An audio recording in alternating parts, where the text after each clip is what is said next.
மழை பெய்ந்து ஓய்ந்த ஒரு மாலை பொழுதில் ஜன்னல் ஓரம் அமர்ந்து பழைய புகைப்படங்களை ஒவ்வொன்றாக புரட்டி கொண்டிருந்தாள் மயூரி. ஒவ்வொரு புகைப்படத்திற்கு பின்னாலும் ஒரு கதை இருந்தது, ஒரு சிரிப்பு இருந்தது, எல்லாவற்றிற்கும் மேலாக ஒரு பாதுகாப்பான உலகம் இருந்தது. மயூரியின் உலகம் அவளது அப்பாதான். அந்த புகைப்படத்தில் 3ஆம் வகுப்பு தேர்வு முடிவுகளை கையில் வைத்துக்கொண்டு தன் தந்தையின் தோளில் சாய்ந்து சிரித்து கொண்டிருந்தாள் மயூரி. அந்த நாளை அவளால் மறக்கவே முடியாது. அப்பா, இதோ பாருங்க, இந்த தடவையும் நான் தான் ஃபர்ஸ்ட் என்று மூச்சிறைக்க ஓடி வந்து தன் தந்தையிடம் அந்த ரிசல்ட் கார்டை காட்டினாள்.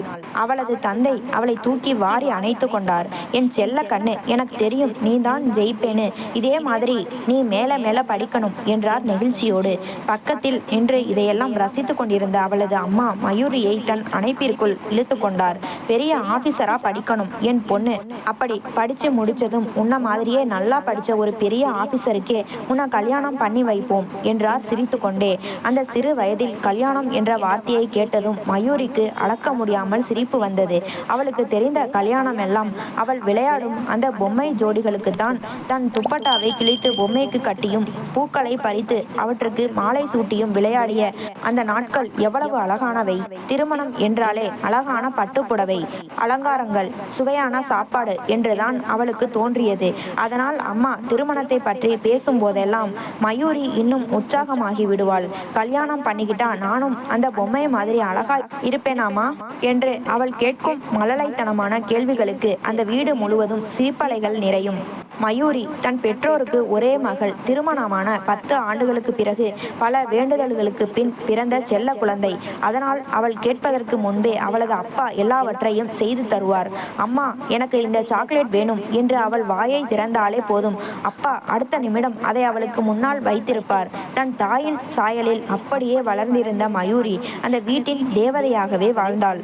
ஆனால் காலம் எல்லாவற்றையும் அப்படியே வைத்திருப்பதில்லை. மெல்ல மெல்ல மயூரியின் பருவம் வளர வளர அவள் வீட்டு வாசலில் துரதிர்ஷ்டத்தின் நிழல்கள் விழத் தொடங்கின. எப்போதும் சுறுசுறுப்பாக இயங்கிக் கொண்டிருந்த அவளது அம்மா திடீரென நோயின் பிடியில் சிக்கிக் கொண்டார். ஆஸ்பத்திரி, மருந்துகள், சிகிச்சை என்று வீட்டின் சூழலே மாறியது. அம்மா குணமடைந்து விடுவார் என்று மயூரி அசைக்க முடியாத நம்பிக்கையுடன் இருந்தாள்.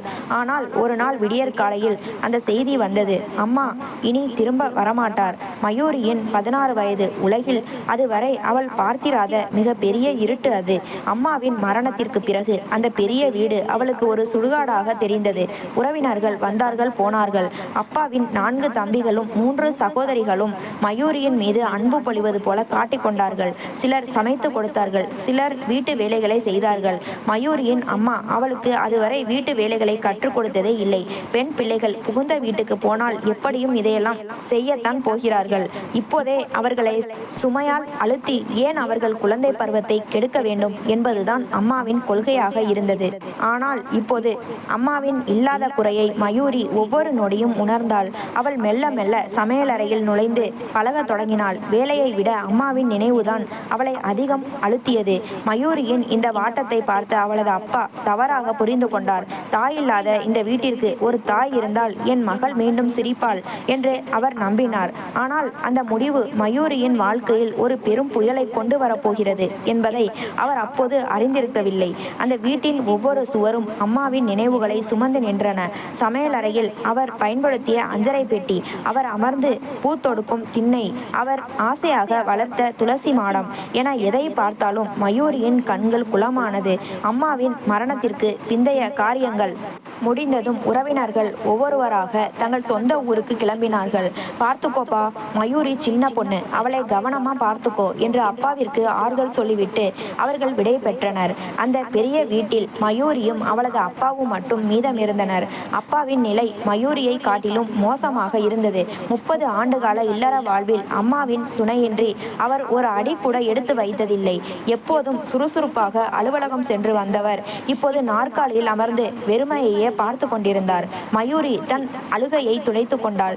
தான் அழுதால் அப்பா இன்னும் உடைந்து போவார் என்று அவளுக்கு தெரிந்தது. அப்பா சாப்பிடுங்கப்பா என்று அவள் தட்டை நீட்டும் போது அவர் அவளை பார்ப்பார். அந்த பார்வையில் இருந்த ஏக்கம் மயூரியின் நெஞ்சை துளைத்தது. உங்க அம்மா இருந்திருந்தா இந்நேரம் ஏங்க லேட் ஆகுதுன்னு 10 தரம் கத்தியிருப்பா மயூரி.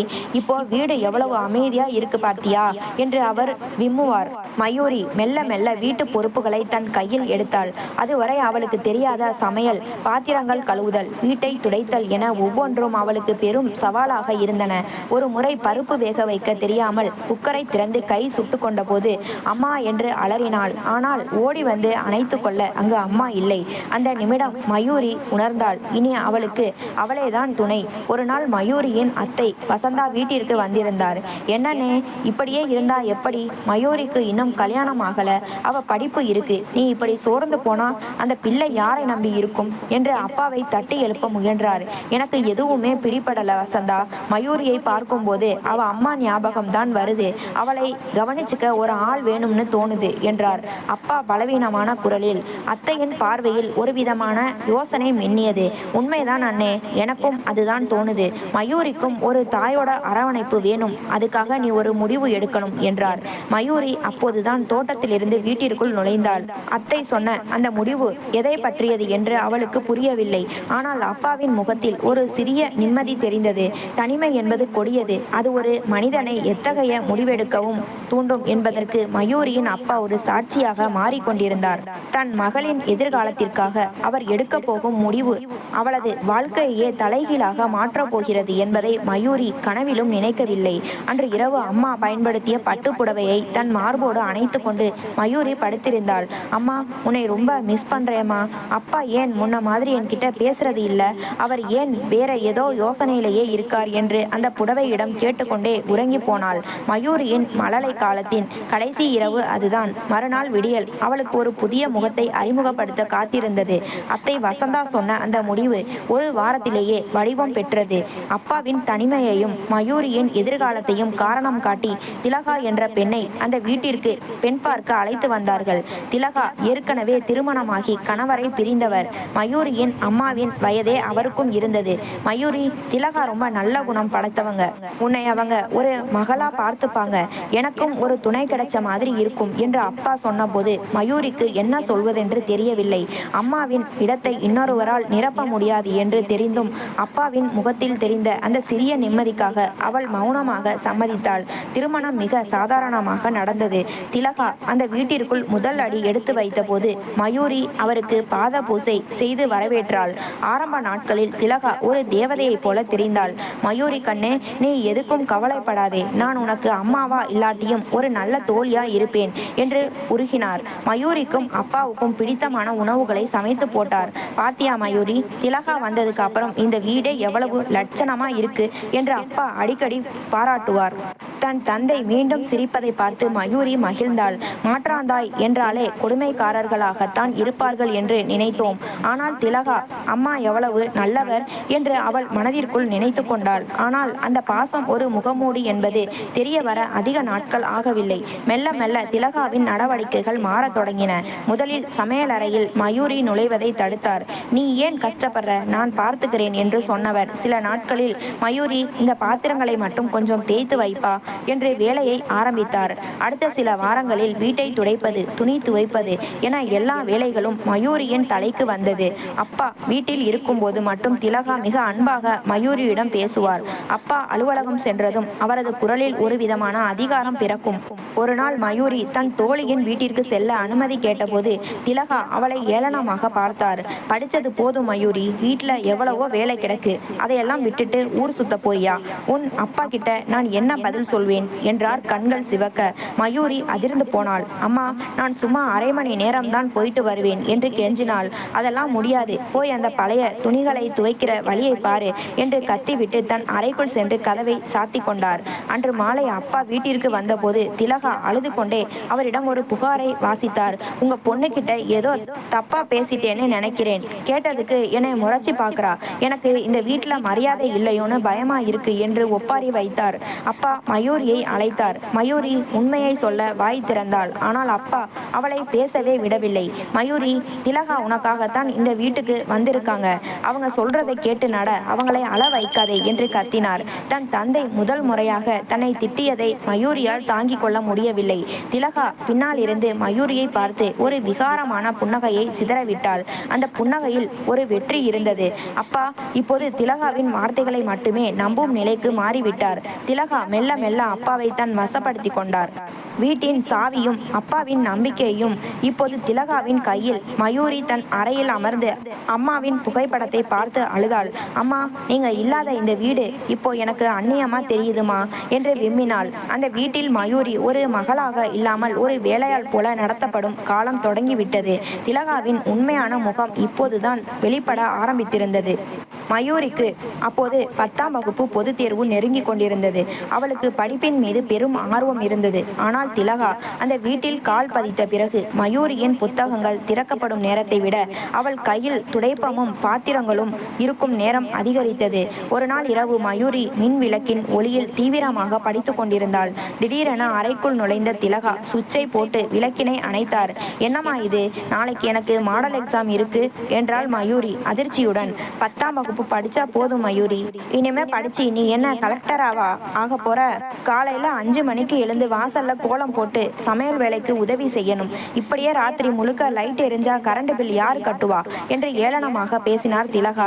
மயூரி அழுது கொண்டே தன் தந்தையிடம் சென்றாள். அப்பா, அம்மா லைட்டை ஆஃப் பண்ணிட்டாங்க, என்னை படிக்க விட மாட்டேங்கிறாங்கப்பா என்று முறையிட்டாள். ஆனால் திலகா ஏற்கனவே அங்கிருந்தார். பாத்தீங்களா, உங்க பொண்ணு என்கிட்ட எப்படி எதிர்த்து பேசுறானே. நான் அவ நல்லதுக்கு தான் சீக்கிரம் தூங்க சொன்னேன். காலையில வேலைக்காரி வரது இல்லை, எல்லா வேலையையும் நானேவா செய்ய முடியும்? எனக்கு உடம்பு முடியலன்னு அவளுக்கு தெரியாதா என்று கண்கள் கலங்குவது போல் நடித்தார். அப்பா மயூரியை பார்த்தார். அந்த பார்வையில் முன்னிருந்த கனிவு இல்லை. மயூரி, அவங்க சொல்றதும் சரிதான், வீட்டு வேலையையும் கவனிச்சுக்கோ, படிப்பு மட்டும் முக்கியம் இல்லை என்று ஒற்றை வரியில் முடித்து விட்டார். மயூரியின் இதயம் சுக்கு நூறாக உடைந்தது.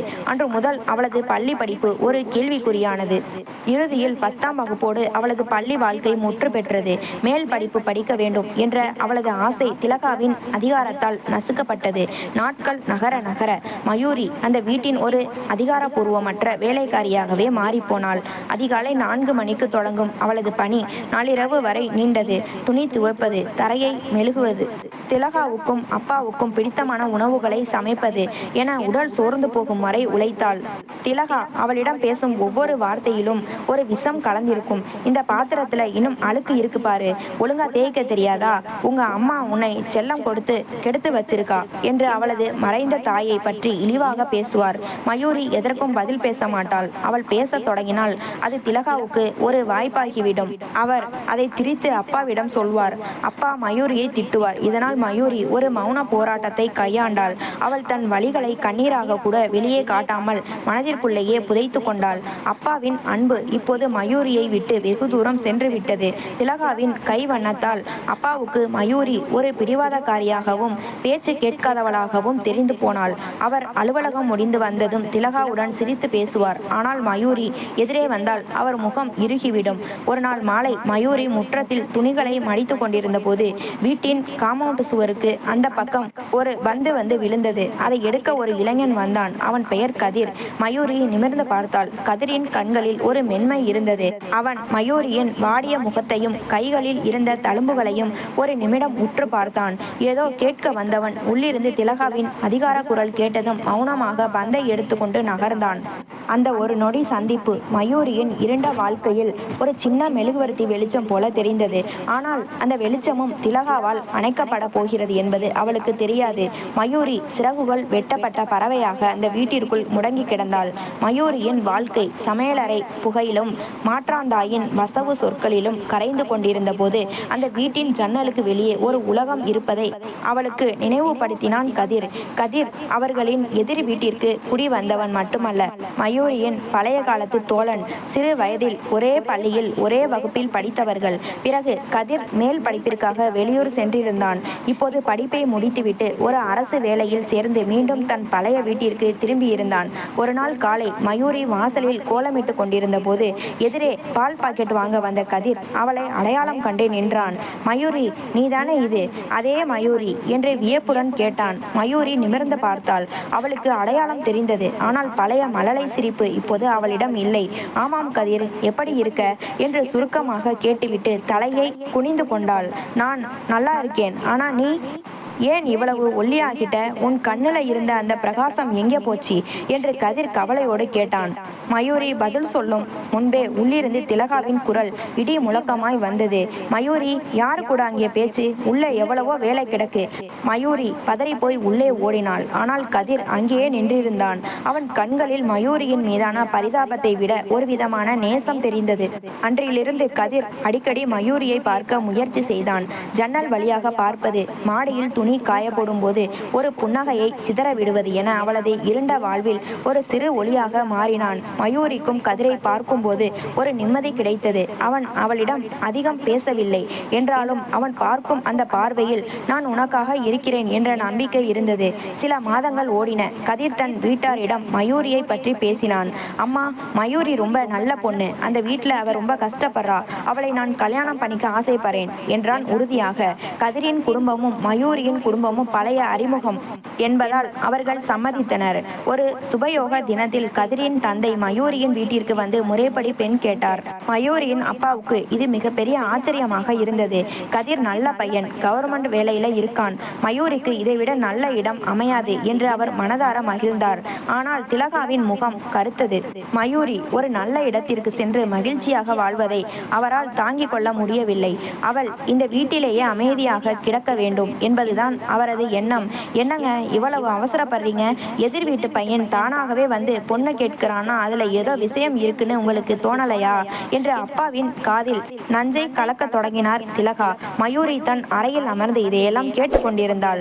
அவள் இதயம் வேகமாக துடித்தது. கதிர் தன்னை தேடி வருவான் என்று அவள் எதிர்பார்க்கவில்லை. அவளது வாழ்வில் மீண்டும் ஒரு வசந்தம் வரும் என்ற நம்பிக்கை அவள் மனதில் துளிர்விட தொடங்கியது. ஆனால் திலகாவின் சூழ்ச்சி வலை இப்போது இன்னும் விரிவாக பின்னப்பட தயாரானது. கதிரின் குடும்பத்தினர் பெண் கேட்டு வந்து சென்றது முதலே திலகாவின் தூக்கம் தொலைந்து போனது. மயூரி ஒரு அரசு அதிகாரியின் மனைவியாக அதிகாரத்தோடும் அந்தஸ்தோடும் வாழ்வதை அவளால் கற்பனை கூட செய்து பார்க்க முடியவில்லை. மயூரியின் மகிழ்ச்சியை சிதைக்க திலகா ஒரு கொடிய திட்டத்தை தீட்டினார். மயூரியின் அப்பா சாய்வு நாற்காலியில் அமர்ந்து திருமணத்தை பற்றி யோசித்துக் கொண்டிருந்த போது திலகா மெல்ல அவர் அருகே வந்து அமர்ந்தார். முகத்தில் ஒரு போலி கவலையை வரவழைத்து கொண்டார். என்னங்க, இந்த திருமண பேச்சை இப்படியே விட்டுருக்கலாம்னு தோணுது. எனக்கு மனசு என்னவோ போல இருக்கு என்றார் திலகா நீண்ட பெருமூச்சோடு. அப்பா நிமிர்ந்து பார்த்தார். ஏன் திலகா, பையன் நல்லவன், வேலையும் கை நிறைய இருக்கு. இதுல என்ன தயக்கம்? திலகா குரலை தாழ்த்தி கொண்டார். பையன் நல்லவன் தான். ஆனா நம்ம பொண்ணு, நீங்க காலையில ஆபீஸ் போனதும் இவ ஜன்னல் வழியா அவன் கூட என்ன பேச்சு பேசுறான்னு கவனிச்சிங்களா? எதிர் வீட்டு பையன் தானாவே வந்து பொண்ணு கேட்கிறானா? இவங்க ரெண்டு பேருக்கும் முன்னாடியே ஏதோ தொடர்பு இருக்குன்னு அர்த்தம் இல்லையா? அப்பா அதிர்ந்து போனார். என்ன பேசுற திலகா, மயூரி அப்படிப்பட்ட பொண்ணு இல்ல என்றார் சற்று தயக்கத்துடன். ஐயோ, நீங்க ரொம்ப வெள்ளை மனசுங்க. வெளியூர்ல படிச்சுட்டு வந்த பையன் இவளை பார்த்ததும் மயங்கிடுவானா? இவ தான் அவனை தன் பக்கம் இழுத்திருக்கா. தெருவுல போறவங்க வரவங்க எல்லாம் இவங்க ஜன்னல் பேச்சை பார்த்துட்டு என்னைத்தான் தப்பா கேட்குறாங்க. உங்க வீட்டுல பொண்ணு இப்படி லவ் பண்றாளே, உங்களுக்கு தெரியாதான்னு கேட்கும் போது எனக்கு எவ்வளவு அவமானமா இருக்கு தெரியுமா என்று இல்லாத ஒன்றை இட்டுக்கட்டி அழுது வடித்தார் திலகா. திலகாவின் வார்த்தைகள் அப்பாவின் மனதில் சந்தேக தீயை பற்ற வைத்தன. கௌரவத்திற்கு முக்கியத்துவம் கொடுக்கும் அவருக்கு காதல் திருமணம் என்பது ஒரு பெரும் கரையாக தெரிந்தது.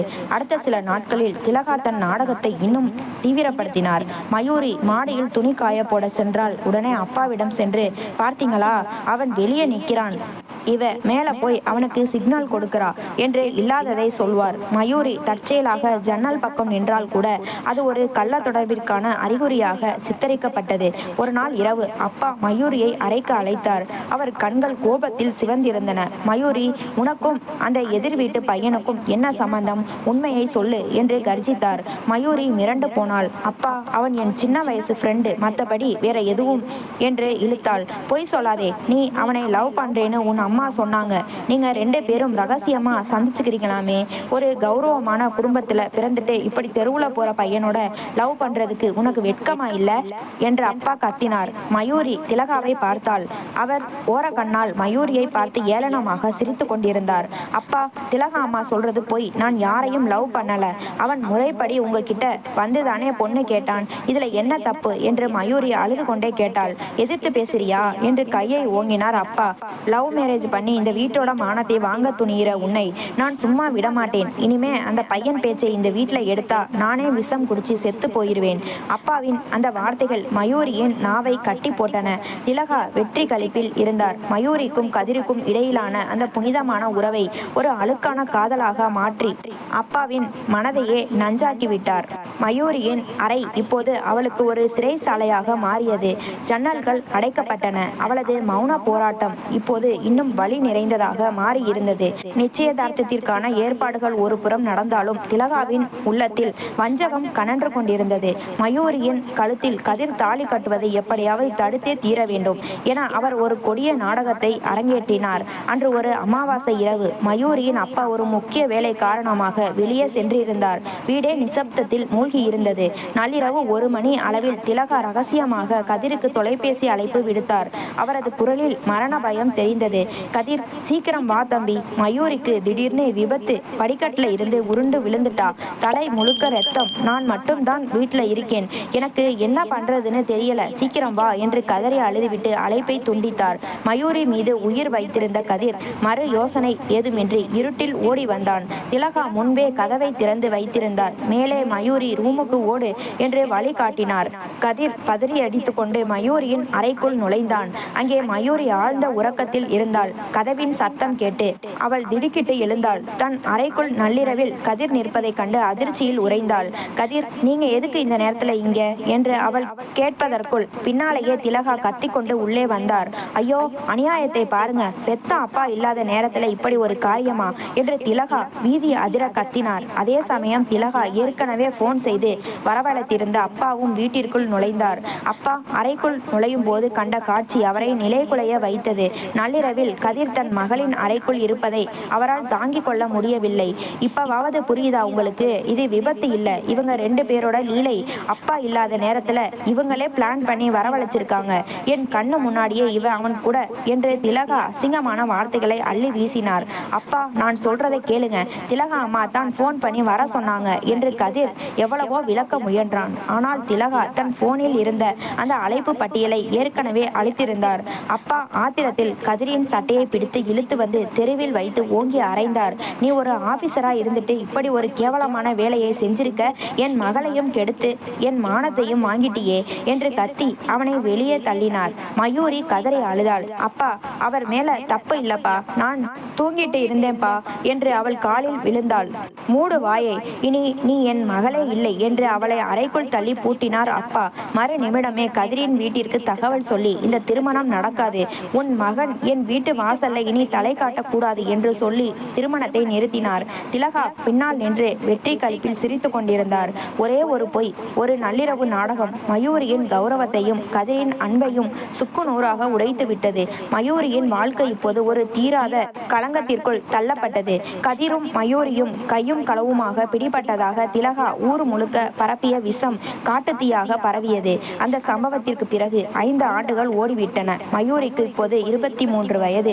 ஆனால் அவளது முகத்தை பார்ப்பவர்கள் அவளுக்கு 35 வயது என்றுதான் கணிப்பார்கள். அந்த வீட்டின் செங்கற்கள் கூட மயூரியின் அழுகை சத்தத்தை கேட்டு அழுத்து போயிருக்கும். திலகா இப்போது அந்த வீட்டின் முழு அதிகாரத்தையும் தன் கையில் வைத்திருந்தார். மயூரி இப்போது அந்த வீட்டின் மகள் அல்ல, சம்பளம் இல்லாத ஒரு அடிமை.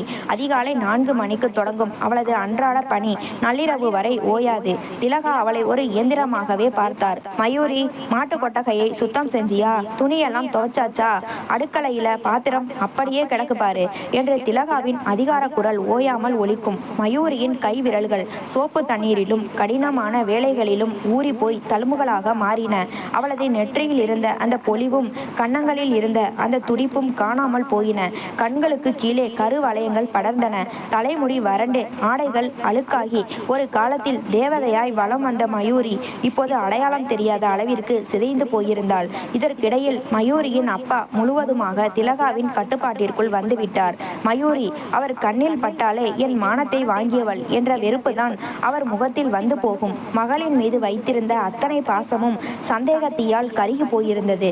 ஒரு நாள் தெருவில் சென்ற உறவினர் ஒருவர் மயூரியை பார்த்து பரிதாபப்பட்டார். என்ன மயூரி, இப்படி ஆயிட்ட? கதிர் இன்னும் கல்யாணம் பண்ணிக்காமலே இருக்கானாமே. அவன் உன்னைத்தான் நினைச்சுக்கிட்டு இருக்கான்னு ஊர்ல பேசுகிறாங்க என்றார். அந்த செய்தி மயூரியின் இதயத்தில் ஒரு மின்னலாய் இறங்கியது.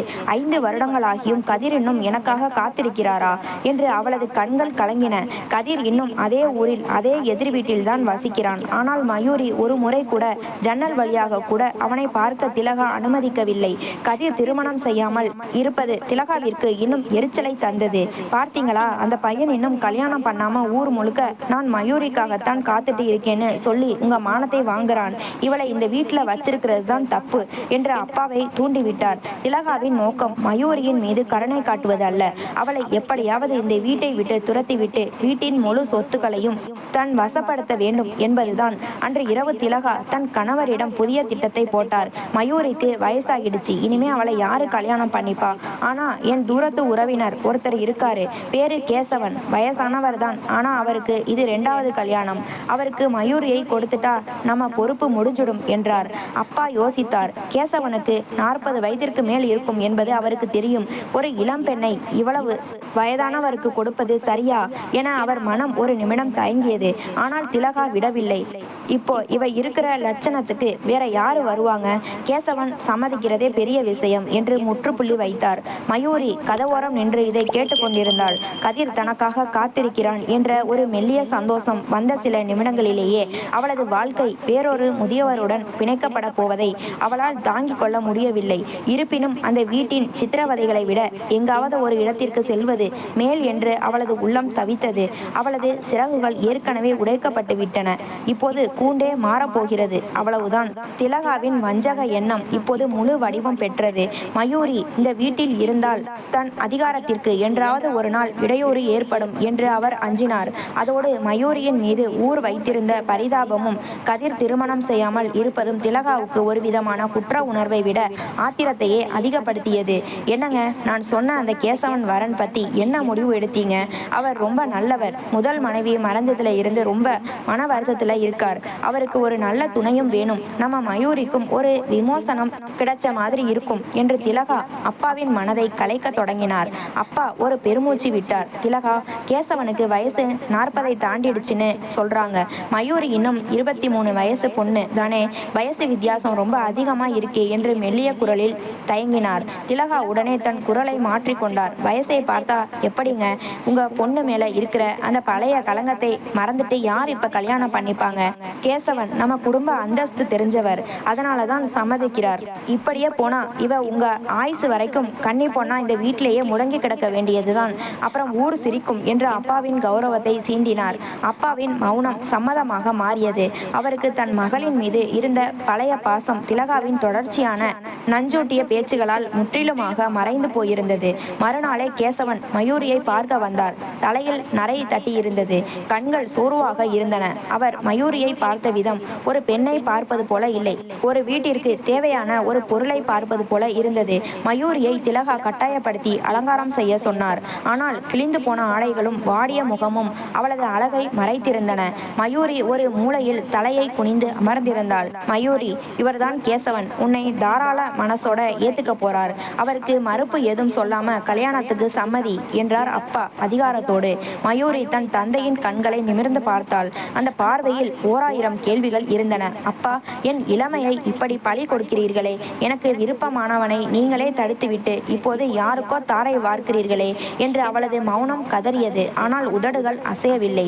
எனக்கு சம்மதம்தான் அப்பா என்று உயிரற்ற குரலில் சொன்னாள் மயூரி. அவளுக்கு தெரிந்ததெல்லாம் இந்த நரகத்திலிருந்து எங்காவது தப்பித்தால் போதும் என்பதுதான். திருமணம் மிக எளிமையாக ஒரு கோயிலில் நடந்தது. அந்த திருமணத்திற்கு எதிர் வீட்டிலிருந்து கதிர் வரவில்லை. அவன் தன் வீட்டின் ஜன்னல் கதவுகளை இறுக மூடியிருந்தான். அவனது இதயத்தில் ஒரு பாறாங்கல் அழுத்துவது போல இருந்தது. நான் நேசித்த பெண் தன்னாலேயே ஒரு முதியவருக்கு திருமணம் செய்து வைக்கப்படுகிறாள் என்ற குற்ற உணர்வு அவனை வாட்டியது. திருமணம் முடிந்து மயூரி கேசவனின் வீட்டிற்கு கிளம்பினாள். திலகா வாசலில் நின்று ஒரு பொய்யான கண்ணீரை வடித்தார். நல்லா இரு மயூரி, உன் புருஷன் பேச்சை கேட்டு நட என்றார். ஆனால் அவர் உள்ளம் இனிமேல் இந்த பீடை ஒளிந்தது என்று கொண்டாடியது. கேசவனின் வீடு ஒரு பழைய பாணியிலான பெரிய வீடு. அங்கேயும் மௌனம்தான் ராஜ்யம் செய்தது. கேசவன் மயூரியிடம் அதிகம் பேசவில்லை. அவர் ஒரு வேலையை சொன்னால் மயூரி அதை செய்ய வேண்டும், அவ்வளவுதான் அந்த உறவின் இலக்கணம். ஆனாலும் மயூரிக்கு ஒரு சிறிய நிம்மதி இருந்தது. இங்கு திலகாவை போல யாரும் ஒவ்வொரு நிமிடமும் அவளை திட்டிக் கொண்டிருக்கவில்லை. கேசவன் முரட்டுத்தனமானவர் இல்லை, ஆனால் அவரிடம் எந்த உணர்ச்சியும் இல்லை. மயூரி மயூரியின் வாழ்க்கை ஒரு மௌனமான சிறையிலிருந்து இன்னொரு தனிமையான சிறைக்கு மாறி இருந்தது. இந்த தனிமையிலும் ஒரு சிறிய ஒளி அவளுக்காக காத்திருந்தது. ஆம், அவளது வயிற்றில் ஒரு உயிர் துளிர்க்க தொடங்கியது. அந்த உயிர் அவளது வாழ்க்கையை மாற்றப் போகிறது என்பது அவளுக்கு தெரியாது. கேசவனின் வீடு அமைதியானது. ஆனால் அந்த அமைதி மயூரிக்கு ஒருவித பாதுகாப்பை தந்தது. திலகாவின் விஷ வார்த்தைகள் இல்லாத அந்த சூழலில் மயூரி மெல்ல தன்னை தேற்றிக் கொண்டாள். கேசவன் அன்பை பொழியாவிட்டாலும் மயூரியை ஒருபோதும் இழிவாக நடத்தவில்லை.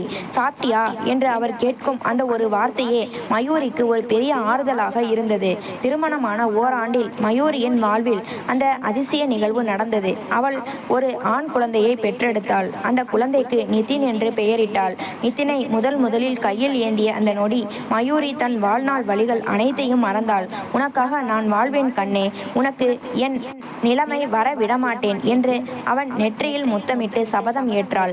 மகனின் மழலை சிரிப்பு அந்த இருண்ட வீட்டில் இசையாக ஒலித்தது. நிதின் பிறந்த பிறகு கேசவனின் முகத்திலும் ஒரு மெல்லிய மகிழ்ச்சி தென்பட்டது. மயூரிக்கு இப்போது வாழ ஒரு காரணம் கிடைத்தது.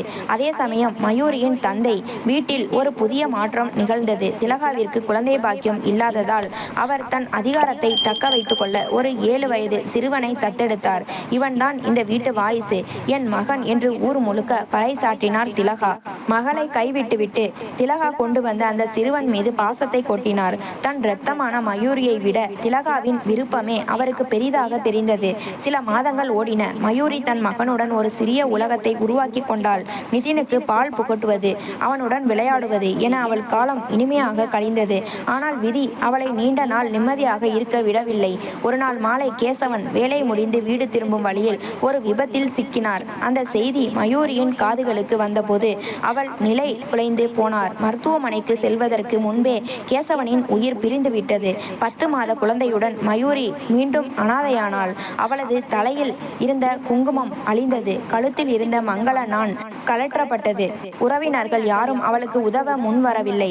இவர் ராசி இல்லாதவள், வந்த இடத்திலும் புருஷனை பலி கொடுத்து விட்டாள் என்று கேசவனின் உறவினர்கள் அவளை தூற்றினர். வேறு வழியின்றி கையில் 10 மாத குழந்தையுடன் மயூரி மீண்டும் தன் தந்தை வீட்டின் வாசலில் வந்து நின்றாள். அப்பா, எனக்கு யாருமே இல்லப்பா, இந்த ஒரு குழந்தையை தவிர என்று கதறினாள். திலகா வாசலிலேயே அவளை தடுத்தார். ஆனால் மகளின் கோலத்தை பார்த்து மனம் இலகிய அப்பா திலகாவின் எதிர்ப்பையும் மீறி அவளை வீட்டிற்குள் அழைத்து சென்றார். மயூரி மீண்டும் அதே வீட்டிற்கு திரும்பினாள். ஆனால் இம்முறை அவள் தனியாக இல்லை. அவளது இதய துடிப்பான நிதினுடன் வந்திருந்தாள். திலகாவின் கண்கள் இப்போது மயூரியை விட அந்த சிறுவன் நிதின் மீது வன்மத்தை கக்க தொடங்கின. ஒரு புதிய நரகத்தின் வாசல் அவளுக்காக திறக்கப்பட்டது. கேசவனின் மரணம் மயூரியின் தலையில் இடியாக இறங்கியது. கேசவன் அவளுக்கு ஒரு மாபெரும் காதலனாக இல்லாவிட்டாலும் ஒரு பாதுகாப்பான கூரையாகவும் மதிக்கத்தக்க துணையாகவும் இருந்தார். அவர் மறைந்த அடுத்த நிமிடம் அந்த வீட்டில் மயூரியின் நிலைமை தலைகீழானது. புருஷனை முழுங்கிட்டு இப்போ சொத்துல பங்கு கேட்க வந்துட்டியா என்று கேசவனின் உறவினர்கள் அவளை காரி உமிழ்ந்தனர். 10 மாத குழந்தை நிதினை தூக்கி கொண்டு ஒரு சிறு மூட்டையில் தன் உடைமைகளை சுருட்டி கொண்டு அந்த வீட்டை விட்டு வெளியேறினாள் மயூரி. மழை பெய்து கொண்டிருந்த அந்த அந்தி பொழுதில் அவளுக்கு தெரிந்த ஒரே தஞ்சம் கோட்டை அவளது தந்தை வீடுதான். அழுகையும் நடுக்கமுமாய் அவள் அந்த வீட்டு வாசலில் வந்து நின்றபோது அப்பா திண்ணையில் அமர்ந்திருந்தார். மகளின் கோலத்தை பார்த்ததும் அவர் நெஞ்சம் ஒரு நிமிடம் துடித்தது.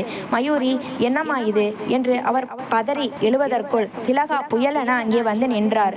ஏங்க, இவளை எதுக்கு உள்ள விடுறீங்க? போன இடத்துல ஒழுங்கா வாழ தெரியாம அங்கேயும் அமங்கலத்தை கொண்டு வந்துட்டு இப்போ இங்கே எதுக்கு வந்திருக்கா என்று திலகா சீறினாள். மயூரி தன் அப்பாவின் காலில் விழுந்தாள். அப்பா, எனக்கு இந்த உலகத்துல உங்களை தவிர வேற யாருமே இல்லப்பா.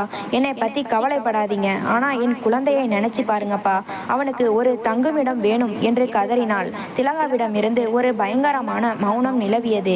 பின்னர் அவர் ஒரு குரூர புன்னகையுடன் சொன்னார், சரி, இங்கே இருக்கலாம். ஆனா ஒரு நிபந்தனை. இனிமே இவ இந்த வீட்டு பொண்ணு இல்லை. இங்கே இருக்கணும்னா எல்லா வேலைகளையும் இவ தான் செய்யணும். எதையும் எதிர்த்து பேசக்கூடாது. நம்ம வாரிசு இருக்கானே, அவனை இவ தான் கவனிச்சுக்கணும். சம்மதமா? அப்பா தன் மகளின் உயிரை காப்பாற்ற அந்த நிபந்தனைக்கு மௌனமாக சம்மதித்தார். மயூரிக்கு வேறு வழி தெரியவில்லை. தன் மகனுக்காக எந்த நரகத்திலும் வாழ அவள் துணிந்தாள். வீட்டிற்குள் நுழைந்த முதல் நாளே திலகா தன் கை வரிசையை காட்டினார். உன் புருஷன் செத்ததுக்கு நீதான் காரணம்னு ஊர்ல பேசுறாங்க. அதனால நீ மங்களமான இடங்களுக்கு வரக்கூடாது.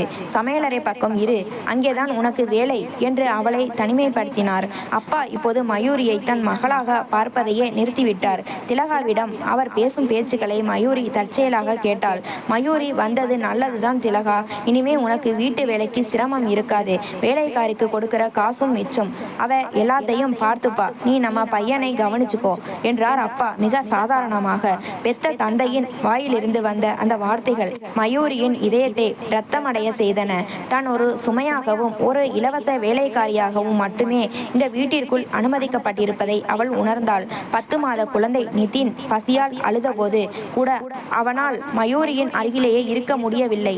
குழந்தையை அங்கே ஒரு ஓரமா தூங்க வை, இங்கே வந்து மாவரைக்கிற வேலையை பாரு என்று திலகாவின் உத்தரவு பறந்தது. மயூரி மீண்டும் தனிமைப்படுத்தப்பட்டாள். ஆனால் இந்த தனிமை பழைய தனிமையை விட கொடியது. ஏனெனில் அவளது கண்ணெதிரே அவளது தந்தையும் மாற்றாந்தாயும் வேறொரு குழந்தையை ராஜகுமாரனை போல கொஞ்சி மகிழ்ந்தனர். தன் இரத்தமான பேரன் நிதினை அப்பா ஒரு முறை கூட தூக்கி பார்க்கவில்லை. மயூரியின் மௌனம் இப்போது ஒரு கனத்த பாரமாக மாறியது.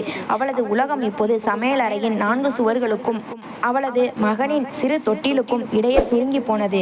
காலம் வேகமாக ஓடினாலும் மயூரியின் துயரம் மட்டும் தேங்கி நின்றது. நிதினுக்கு இப்போது 1.5 வயது. திலகா தத்தெடுத்த மகனோ ஓடி ஆடி விளையாடும் சிறுவனாக வளர்ந்திருந்தான். அந்த வீட்டில் ஒரே கூரையின் கீழ் 2 குழந்தைகள் வளர்ந்தாலும் திலகா காட்டிய பாகுபாடு சொர்க்கத்திற்கும் நரகத்திற்கும் இடையிலான வித்தியாசமாக இருந்தது. மயூரி அதிகாலையில் எழுந்து மாட்டுத் தொழுவத்தை சுத்தம் செய்துவிட்டு பால் கறந்து வீட்டை துடைத்து அனைவருக்கும் சமையல் செய்து முடிப்பாள். அவள் வேலை செய்யும் நேரத்தில் நிதின் பசியால் அழுதால் கூட அவளால் ஓடி சென்று தூக்க முடியாது. குழந்தை கத்துது பாரு, ஒழுங்கா கவனிக்க தெரியாதா? வேலையையும் போட்டுட்டு இங்கே வராத, முதல்ல வேலையை முடி என்று திலகா அதட்டுவார். மயூரி கண்ணீரோடு தன் மகனை ஒரு ஓரத்தில் அமர வைத்துவிட்டு வேலை செய்வாள். திலகா தன் மகனுக்கு விலை உயர்ந்த பழங்கள் இனிப்புகள் என பார்த்து பார்த்து ஊட்டினார். ஆனால் நிதின் ஏக்கத்தோடு அதை பார்க்கும்போது, இங்கே என்ன பார்வை, போ அங்கே போய் விளையாடு என்று அவனை தள்ளி விடுவார். மயூரி தன் மகனுக்காக கொஞ்சம் பால் கேட்டால் கூட வீட்டில் எல்லாருக்கும் அளந்துதான் வருது, உன் மகனுக்கு தனியா எதுவும் இல்லை என்று முகத்தில் அடித்தார் போல பேசுவார் திலகா. நிதின் உடுத்தி இருந்த ஆடைகள் அழுக்காகவும் கிழிந்தும் இருந்தன. அப்பா அவனுக்கு மிக மலிவான கரடு முரடான துணிகளையே வாங்கி வருவார். அது நிதினின் மென்மையான தோளில் அரிப்பை ஏற்படுத்தி அவனை அள வைக்கும். ஆனால் திலகாவின் மகனோ பட்டு போன்ற மென்மையான ஆடைகளில் ஜொலிப்பான். ஒரு நாள் மதிய நேரம் திலகா தன் மகனுக்கு ஆப்பிள் நறுக்கி கொடுத்து கொண்டிருந்தார். பசியில் இருந்த நிதின் மெல்ல தத்தி தத்தி நடந்து சென்று கீழே விழுந்த ஒரு ஆப்பிள் துண்டை எடுக்க முயன்றான். அதை கண்ட திலகா ஆத்திரத்தில், எச்சில் பண்ணாத என்று கத்தியபடி அந்த பிஞ்சு குழந்தையை ஓங்கி தள்ளிவிட்டாள். நிதின் நிலை தடுமாறி தரையில் விழுந்து தலையில் பலமாக அடிபட்டு அலறினான். சமையலறையில் இருந்த மயூரி அந்த அலறல் சத்தம் கேட்டு பதறி அடித்து கொண்டு ஓடி வந்தாள். ரத்தம் கசியும் மகனை தூக்கி கொண்டு துடித்தாள். ஏமா, ஏன் என் குழந்தையை இப்படி தள்ளினீங்க? அவன் என்ன செஞ்சான் என்று மயூரி கேட்க திலகா ஏளனமாக சிரித்தார். உன் மகனை ஒழுங்கா வளர்க்க தெரியலையா? இவன் என் மகன் சாப்பிட்றதை தொடலாமா? இந்த வீட்டுல இருக்கிறதே என் புண்ணியம், இதுல உனக்கு கேள்வியும் கேட்க தெரியுதா என்றார் அதிகாரமாக.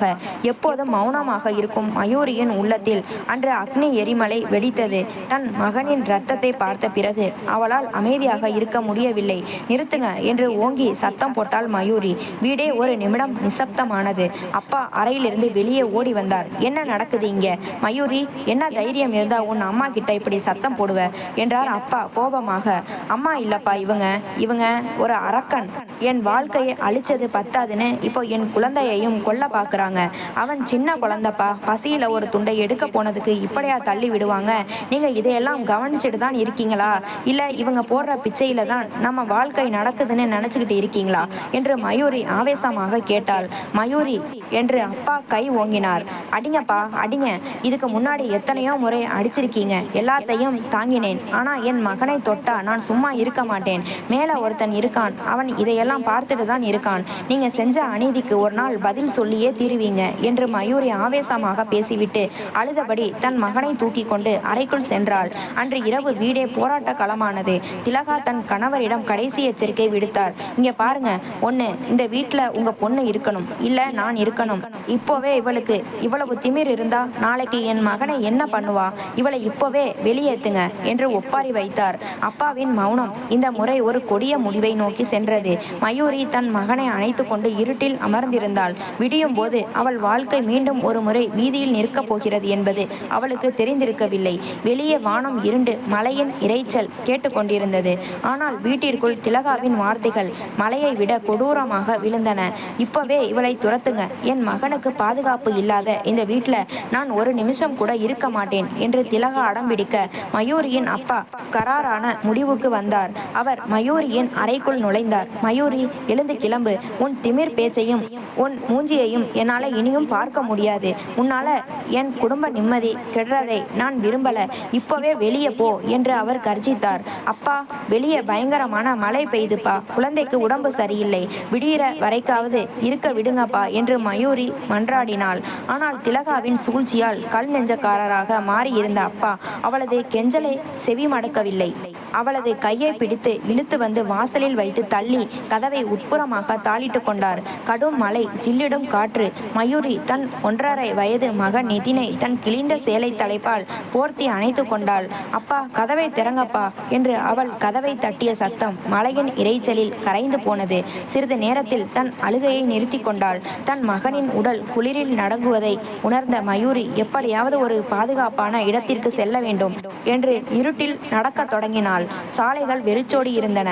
மின்சாரம் துண்டிக்கப்பட்டிருந்ததால் எங்கும் காரிருள். மழையில் நனைந்தபடி மைல் கணக்கில் நடந்த மயூரியின் உடல் சோர்ந்து போனது. பசியும் மன அழுத்தமும் கடும் குளிரும் அவளை வாட்டின. நிதின் பலவீனமாக முனகி கொண்டிருந்தான். திடீரென்று மயூரிக்கு தலை சுற்றியது. கால்கள் பின்னின.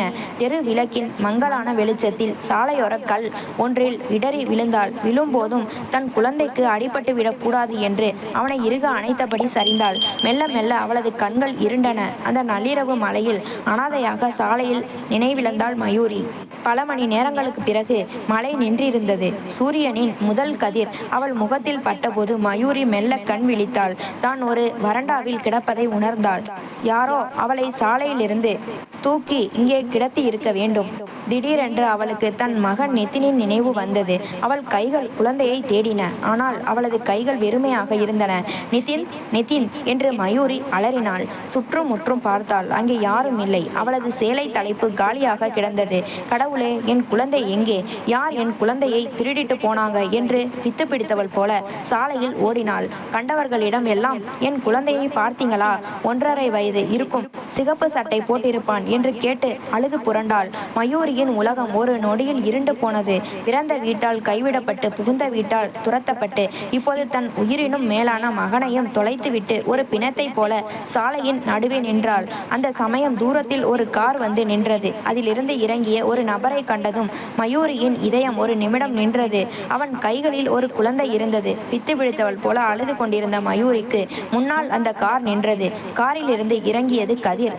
அவன் கைகளில் கதகதப்பான போர்வையில் சுற்றப்பட்டிருந்த நிதின் ஆழ்ந்த உறக்கத்தில் இருந்தான். நிதின் என்று கத்தியபடி அவனை வாங்கி கொண்ட மயூரி குழந்தையை நெஞ்சோடு அணைத்து கொண்டு விம்மி அழுதாள். கதிரின் கண்கள் கலங்கி இருந்தன. மயூரி, மலையில ரோட்ல மயங்கி கிடந்த உன்னை பார்த்தப்ப என் உயிரே போயிருச்சு. உன்னை தூக்கிக்கிட்டு வந்து ஹாஸ்பிட்டல்ல சேர்க்க போனேன். ஆனா குழந்தை ரொம்ப குளிரால நடுங்கிக்கிட்டு இருந்தான். அதான் முதல்ல என் வீட்டுக்கு கூட்டிட்டு போய் அவனுக்கு வேண்டிய முதலுதவி செஞ்சுட்டு உன்னை தேடி வந்தேன் என்றான் தழுதழுத்த குரலில். மயூரி தன் நிலையை உணர்ந்தாள். கலைந்த தலைமுடி, அழுக்கான ஆடை, தாலி இல்லாத கழுத்து என ஒரு விதவையாக சாலையில் நிற்கும் தன்னை தோழன் கதிர் பார்க்கிறானே என்ற வெட்கம் அவளை வாட்டியது. கதிர், எதுக்காக? எனக்காக இவ்வளவு செய்கிறீங்க? 5 வருஷத்துக்கு முன்னாடி என் அப்பாவால நீங்க பட்ட அவமானம் போதாதா? என்னை விட்டுட்டு போயிருங்க. நான் ஒரு ராசி இல்லாதவள் என்று தேம்பி தேம்பி அழுதாள். கதிர் அவளது தோள்களை பற்றினான். ராசி இல்லாதவளா? மயூரி, அன்னைக்கு உங்க அம்மா பண்ணின சூழ்ச்சியால நாம பிரிஞ்சோம். நீ வேற ஒருத்தருக்கு மனைவியானப்பவும் உன் நினைவோட தான் நான் வாழ்ந்தேன். இப்பவும் நீ கஷ்டப்படுறதை பார்த்துட்டு என்னால் சும்மா இருக்க முடியல. உன் அப்பா உன்னை துரத்தின விஷயத்தை கேள்விப்பட்டு தான் நான் உன்னை தேடி வந்தேன். கதிர் ஒரு நீண்ட பெருமூச்சு விட்டு தொடர்ந்தான். இனிமேலும் உன்னை இந்த வீதியில விட எனக்கு மனசில்லை மயூரி. நீ சம்மதிச்சா நான் உன்னை திருமணம் செஞ்சுக்க தயார். உன் மகனை என் சொந்த மகனா ஏத்துக்கிறேன். அவனுக்கு நான் அப்பாவா இருப்பேன் என்றான் உறுதியாக. மயூரி அதிர்ச்சியில் பின்வாங்கினாள். என்ன சொல்றீங்க கதிர்? நான் ஒரு கைம்பெண். எனக்கு ஒரு குழந்தை இருக்கு. இந்த ஊர் உலகம் நம்மளை பத்தி என்ன பேசும்? ஏற்கனவே என் நடத்தை மேல பழி போட்டுதான் நம்ம கல்யாணம் நின்னுச்சு. இப்போ இதை செஞ்சா ஊர் இன்னும் கேவலமா பேசுமே.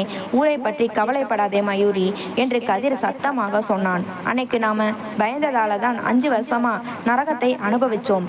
யாருக்காகவும் வாழ வேண்டாம், நமக்காக வாழ்வோம். உன் கௌரவத்தை மீட்டு தர வேண்டியது என் கடமை. என் அம்மா அப்பா எல்லாரும் இதுக்கு சம்மதிச்சிட்டாங்க. உன் குழந்தையை தத்தெடுக்கவும் நான் தயார். இது என் காதல் மட்டும் இல்ல மயூரி, ஒரு பெண்ணுக்கான நீதியும் கூட. மயூரி நிதினை பார்த்தாள். அவனுக்கு ஒரு தந்தை வேண்டும், ஒரு பாதுகாப்பு வேண்டும். கதிரின் கண்களில் தெரிந்த அந்த நேர்மையும் அன்பும் அவளுக்கு புதிய நம்பிக்கையை தந்தன. இத்தனை ஆண்டுகால மௌன போராட்டத்திற்கு பிறகு ஒருவன் தன் கையை பிடித்து கரை சேர்க்க முன் வருகிறான் என்பதை அவளால் நம்பவே முடியவில்லை. நிதின் மெல்ல கண் விழித்து கதிரை பார்த்து ஒரு மெல்லிய புன்னகையை சிந்தினான். அந்த ஒரு புன்னகை மயூரியின் எல்லா தயக்கங்களையும் உடைத்தது. கதிரின் கரம் பிடித்த பிறகு மயூரியின் வாழ்வில் வசந்தம் வீச தொடங்கியது. ஊர் பேசும் பழி சொற்களை தூக்கி எறிந்துவிட்டு மயூரியையும் நிதினையும் கதிர் தன் வீட்டிற்கு அழைத்து சென்றான். கதிரின் அன்பால் மயூரி மீண்டும் பழைய பொலிவை பெற்றாள். நிதின் கதிரை தன் தந்தையாக ஏற்றுக்கொண்டு அப்பா என்று அழைக்க தொடங்கிய அந்த நொடி மயூரியின் அத்தனை கால ரணங்களும் ஆறிப்போயின. காலம் தன் கணக்குகளை தீர்க்க தொடங்கியது. மயூரியின் தந்தை வீட்டில் காட்சிகள் மாறின. திலகா சீராட்டி வளர்த்த அவரது தத்து மகன் வாலிப வயதை எட்டியதும் தன் சுயரூபத்தை காட்டினான். திலகாவின் மிதமிஞ்சிய செல்லம் அவனை ஒரு ஊதாரித்தனமான இளைஞனாக மாறியிருந்தது. ஒரு நள்ளிரவில் திலகாவின் பீரோவை திறந்து வீட்டில் இருந்த அத்தனை நகைகளையும் நில பத்திரங்களையும் ரொக்க பணத்தையும் திருடி கொண்டு அவன் தலைமறைவானான். என் மகன், என் வாரிசு என்று மார்த்தட்டிய திலகாவுக்கு அந்த ஏமாற்றத்தை தாங்க முடியவில்லை. அந்த அதிர்ச்சியில் அவருக்கு பக்கவாதம் ஏற்பட்டு பேச்சு திறனை இழந்தார். தனது மகளால் கௌரவம் போனதாக கருதிய மயூரியின் தந்தை இப்போது சொத்துக்களையும் இழந்து திலகாவின் மருத்துவ செலவுக்கு கூட வழி இல்லாமல் தெருவில் நின்றார். தான் செய்த பாவங்களை எண்ணி அவர் குமைந்து போனார். இந்த செய்தியை கேள்விப்பட்ட மயூரி கதிரின் அனுமதியோடு தன் தந்தையை பார்க்க சென்றாள். அரண்மனை போல இருந்த அந்த வீடு இப்போது பொலிவிழந்து கிடந்தது. படுக்கையில் கிடந்த திலகா மயூரியை கண்டதும் கதறி அழுதார். பேச முடியாத நிலையிலும் அவர் கண்கள் என்னை மன்னித்து விடு என்று கெஞ்சின. மயூரி அவர் அருகே சென்று அமர்ந்தாள். உங்க மேல எனக்கு எந்த கோபமும் இல்லம்மா. நீங்க செஞ்சதுக்கான பலனை நீங்களே அனுபவிச்சிட்டீங்க என்று மென்மையாக சொன்னாள். திலகா மயூரியின் கையை பற்றியபடி சில நாட்களிலேயே தனது குற்ற உணர்ச்சியுடனும் நோயின் பிடியிலும் சிக்கி உயிர் துறந்தார். அப்பா மயூரியின் காலில் விழுந்து மன்னிப்பு கேட்டார். பெத்த மகளை விட பேச்சை கேட்டு உன் வாழ்க்கையை அழிச்சிட்டேனே மயூரி, என்னை மன்னிச்சிடு என்று அழுதார்.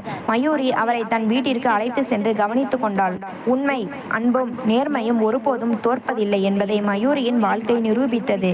கதிர், மயூரி மற்றும் நிதின் ஆகியோருடன் ஒரு முழுமையான குடும்பமாக மௌனத்தின் நிழலில் இருந்து வெளிவந்து மகிழ்ச்சியில் திளைத்தனர்.